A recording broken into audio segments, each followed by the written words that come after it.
Tuhan bersamamu. Dan bersama rohmu. Inilah Injil suci menurut Lukas. Dimuliakanlah Tuhan. Sekali peristiwa, setelah mengakhiri pengajarannya kepada orang banyak, masuk Yesus ke Kafarnaum.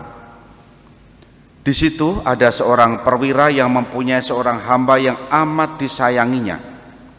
Hamba itu sedang sakit keras dan hampir mati. Ketika mendengar tentang Yesus, ia menyuruh beberapa orang tua-tua Yahudi kepada Yesus untuk meminta agar ia datang menyembuhkan hambanya. Mereka datang kepada Yesus dan dengan sangat mohon pertolongannya, katanya, "Sudah selayaknya engkau menolong dia, sebab ia mengasihi bangsa kita, dan dialah yang menanggung pembangunan rumah ibadat kami." Maka pergilah Yesus bersama mereka. Ketika Yesus tidak jauh lagi dari rumahnya, perwira itu menyuruh beberapa sahabatnya kepada Yesus, "Tuan, janganlah bersusah-susah, sebab aku merasa tidak layak menerima Tuan dalam rumahku. Sebab itu juga merasa tidak pantas datang sendiri mendapatkan Tuan. Tetapi katakanlah sepatah kata saja, maka hambaku akan sembuh. Sebab aku pun seorang bawahan, dan di bawahku ada pula prajurit. Jika aku berkata kepada salah seorang, 'Pergi,' maka ia pergi, atau kepada yang lain, 'Datanglah,' maka ia datang.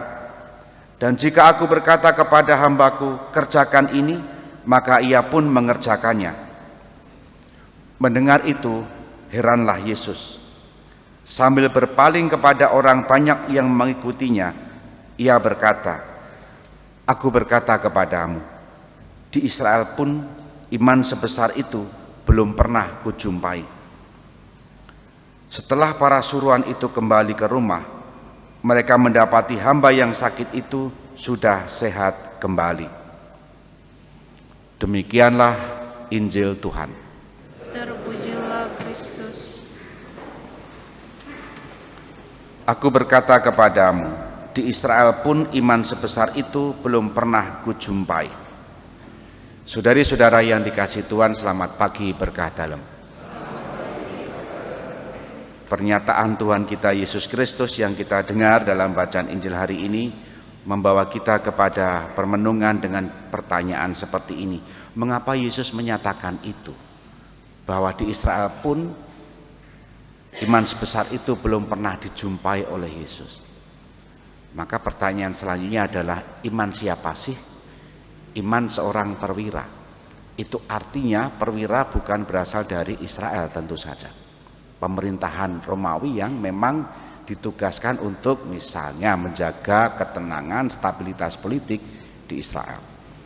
Maka ketika Yesus menyatakan seperti itu, mengingatkan kepada kita betapa iman itu penting ketika seseorang mengharapkan kebaikan Tuhan. Yang dimohon oleh seorang perwira tadi adalah kesembuhan hambanya dan kesadaran dirinya sebagai orang yang tidak pantas, maka mengirim sahabat-sahabatnya supaya Tuhan atau Yesus itu tidak datang di rumahnya karena merasa tidak pantas. Maka bagi kita, ungkapan perwira tadi yang dipakai dalam liturgi kita sungguh membantu kita untuk merenungkan kita ini siapa.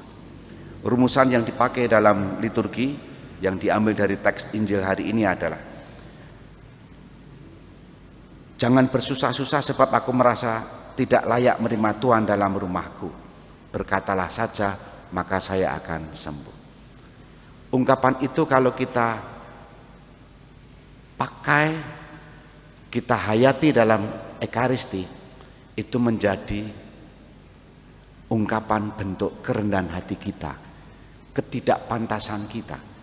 Orang yang tidak pantas, orang yang tidak layak karena kedosaan kita, justru dicintai oleh Tuhan, diberi rahmat oleh Tuhan yang tak terhingga. Itulah kenyataan Ekaristi yang selalu kita rayakan dan kata itu selalu kita pakai. Maka kalau saya hubungkan dengan bacaan pertama, Ekaristi itu menyatukan. Itu pesan Paulus dalam bacaan pertama. Kenapa bisa disampaikan sebagai pesan?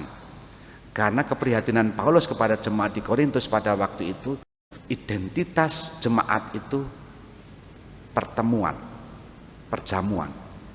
Tetapi pada waktu itu, nanti bisa dibaca lagi bacaan pertama, pertemuan, perjamuan tidak mendatangkan kebaikan, tetapi justru mendatangkan keburukan. Karena apa? Terjadi perpecahan, terjadi perselisihan, dan terjadi perbedaan status sosial. Ada yang makan, ada yang kelaparan.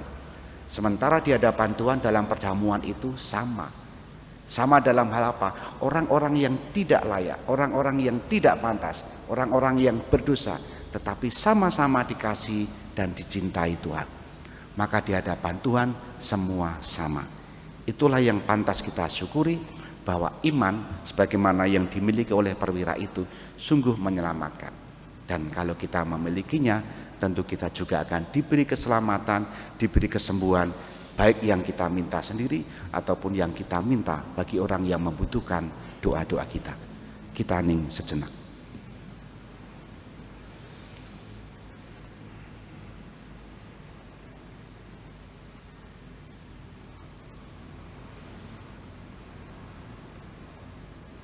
Dimuliakanlah Yesus yang dulu hidup, sekarang dan selama-lamanya.